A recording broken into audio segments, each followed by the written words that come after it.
The Nuggets have dug a hole so deep, the coach had 3 players he could trust against OKC. 3 guys. And Nikola Jokic still drug that roster to a Game 7 against the best team in the NBA. That is how talented this man is.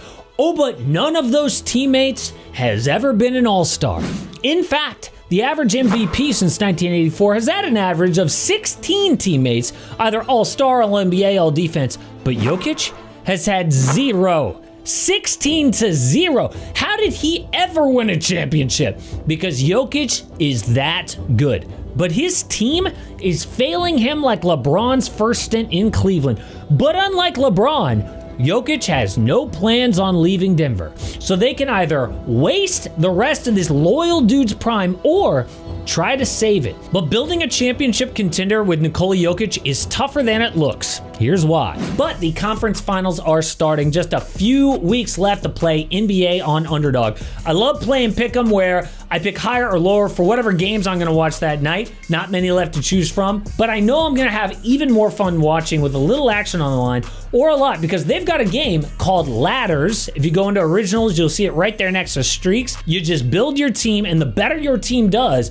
the more you can win, up to 100x your cash. So let me give you my best 2 picks for tonight. First is Pascal Siakam, lower on his points, rebounds, and assists. Then Karl Anthony Towns, higher on his points and assists. And best of luck if you're tailing those picks. Check out this map. Underdog's available in all these highlighted states like Texas, where I live, California, or Florida with their game champions. If it's your first time signing up, use the promo code AMHOOPS. Nothing else helps out the channel more. Plus, you get up to $1,000 in bonus cash and a special free pick.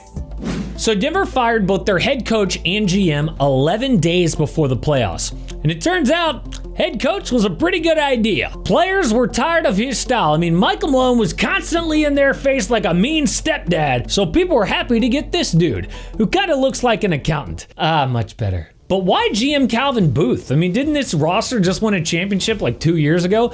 Yeah, but a different guy built that team. His name is Tim Connelly, who's now at Minnesota in back-to-back conference finals. But since he left, Booth tore this team apart like he was trying to ruin it. First, he let go of role players like Bruce Brown and Kentavious Caldwell-Pope. Okay, ownership didn't want to pay him, but instead, Booth signed Reggie Jackson and Dario Saric to replace them. Only team in the NBA to use a mid-level exception in back-to-back years. That's who you went with?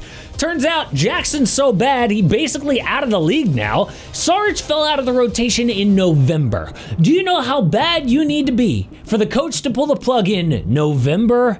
But if they had used that money on a reliable rotation player, they could have beat OKC. So what about the draft? Well, Booth had picks late in the first round and early in the second. He acquired Julian Strawther, Jalen Pickett, and Hunter Tyson with much better prospects still on the board. But that's not even the worst part. He chose to give those kids guaranteed contracts for players who barely see the court. Why? That killed Denver's bench even more, because now you can't fill out the roster with actual NBA-ready players. But the killer in today's NBA is wasting money. You cannot do it, okay? The second apron kills teams who make even a little misstep on contracts. But the Nuggets made 2 gigantic mistakes.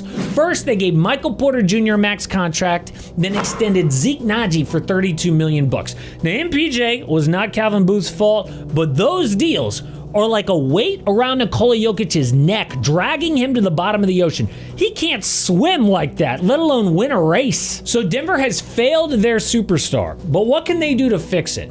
Well, that's where trades come in, because the Nuggets were so thin that their top 4 outside of MPJ led the NBA in playoff minutes. And you'd think that's about Tom Thibodeau's Knicks, right? No, it was about the Nuggets. But here's another crazy stat. In games 1 through 6 against OKC, Jokic had 88 potential assists, but his teammates only converted 34 of them. That's a rate of just 38.6%. But in the regular season, Jokic averages 62% on assists. So dude was just creating shots left and right, but it was brick city out of his co-stars. And notice we did not mention Russell Westbrook here, because lots of people are going to blame Russ as the problem, but they're wrong. Oh, you might have been able to blame him when he was on a max contract, but he made $3.3 million, okay? And they might not win that Clippers series without him. I don't care if he was bad against against OKC. Okay, show me another $3 million guy who wins a playoff series. Russ was not the problem. It was the mismanagement of this team. So how do they fix it? Well, the first name people are going to mention is Giannis Antetokounmpo. And yes, it would be insane to pair the two guys who won 5 of the last 6 MVPs. But here's what Denver's got to offer. They've got first-round swaps in 26, 28, and 30, plus a pick in 2031 to trade. But only 2031 is viable, okay? Because ain't nobody wants their picks while Nikola Jokic is still around. Tradable vets include MPJ, Jamal Murray, Aaron Gordon, and Christian Brown. But trade any of them, especially Gordon, and you're even more thin. Then there's young guys like Peyton Watson and Julian Strother, who honestly aren't really that valuable. So teams like the Rockets and Spurs would blow their offer out of the water, okay? Giannis is a pipe dream. The next name is Kevin Durant, which seems kind of crazy at 37 years old, but The Athletic reported the Nuggets have looked at KD in the past, like seriously looked at it. Michael Porter Jr., of course, would be the guy going out in any of those deals. Contractually, he's the only one who makes sense. Oh yeah, contractually. What about value? I mean, the idea of Michael Porter Jr. is valuable. 27 years old, 6'10", high volume shooter. Who doesn't want that? But this dude goes from nearly 20 points a night in the regular season to 13 in the playoffs. From an elite shooter to slightly above average. For example, in 14 games these playoffs, he scored over 20 points one time.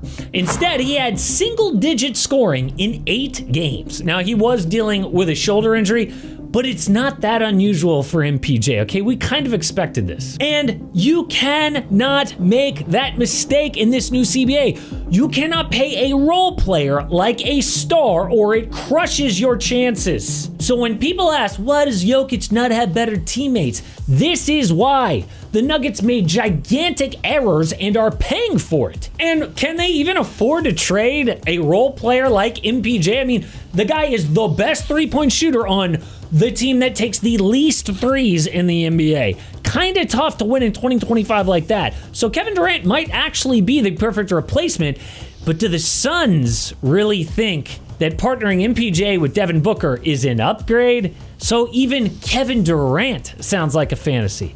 If MPJ is the best that they've got to offer, none of these trades are going to look good. So who else could they deal? Well, first is Aaron Gordon, who might be the best role player in the NBA. Or Jamal Murray, who has like half a decade built in of chemistry with Nikola Jokic. Plus, he's not on a great contract either. Dude like plays his way into shape every single season, but he's on a max contract the next 4 years. You're never going to get equal value for that. So if people say, hey, Jokic will never win another championship, sounds crazy, but even Jokic himself was asked, hey, can this group win another title? He said, well, we didn't, so obviously we can't. And I got bad news for Joker. Back in the day, depth didn't really matter all that much in the playoffs, but now the best teams roll like 9 players deep.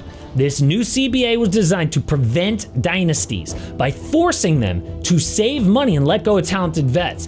That's why we're about to have 7 different champions in 7 years, which we haven't seen since the 1970s. So even if you have an MVP like Nikola Jokic, it is really hard to create a sustained contender, but downright impossible if you make the mistakes that the Denver Nuggets have. But hey, at least they're not alone. The Celtics are in a similar situation.